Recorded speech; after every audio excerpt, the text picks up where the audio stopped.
क्रम इस जन्म के पहले से ही निर्धारित होते हैं, जैसे कि मृत्यु का समय, स्थान, विवाह इत्यादि। महाराज जी, इसमें कितनी सच्चाई है और कितना प्रारब्ध है? हाँ, नहीं सही है, पर इसको बदला जा सकता है। हम कोई पशु थोड़ी है कि उसी घटनाक्रम में बंधे रहे। अगर उसी निश्चय में बंधे रहेंगे तो भगवत प्राप्ति किससे होती है? वृंदावन धाम वास किससे होता है? हमारे भाग्य में थोड़ी लिखा है वृंदावन बसना, हमारे भाग्य में थोड़ी लिखा है रामकृष्ण भजना। ज्योतिषाचार्य से दिखवा लो ज्योतिष, किसी की कुंडली में नहीं लिखा।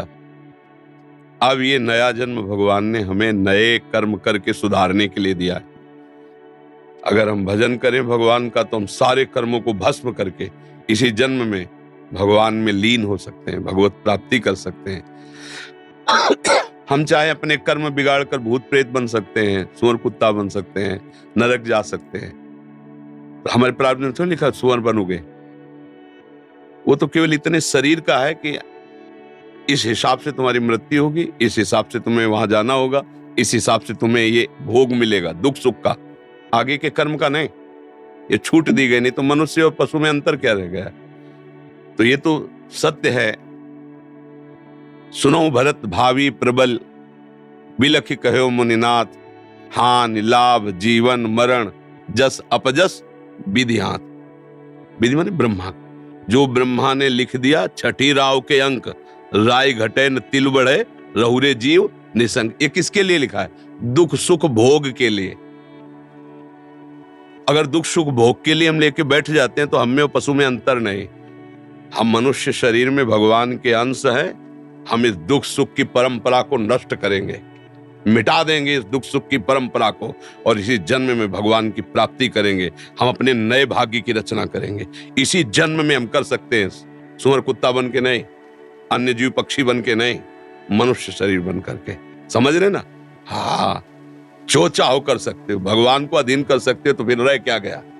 सुमिर पवन सुत पावन नामू, अपने बस कर ही राखे रामू। जब भगवान को बस में कर लेता है भक्त तो फिर और क्या बचा? जो चाहो कर सकते हो, पर चाह गलत करोगे तो फंस जाओगे।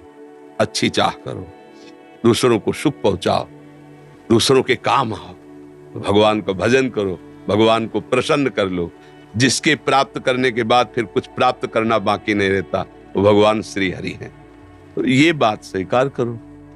प्रारब्ध हमारा कुछ नहीं बिगाड़ सकता। यदि हमारा वर्तमान का समय भगवान में जा रहा है, प्रारब्ध नहीं बिगाड़ सकता। प्रारब्ध शरीर के ऊपर प्रहार करता है,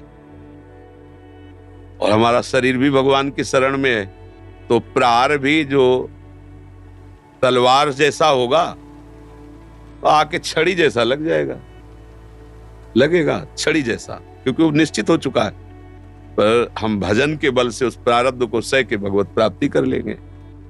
बस एक ही शरीर है, जहां ये छूटा, अब फिर आवागमन नहीं। तो बार बार हम इस माँ के गर्भ में जाना, फिर पैदा होना, फिर प्रारब्ध भोग भोगना, ये क्रम चलता रहा है। अब नहीं चलेगा। अब मनुष्य शरीर मिला, इस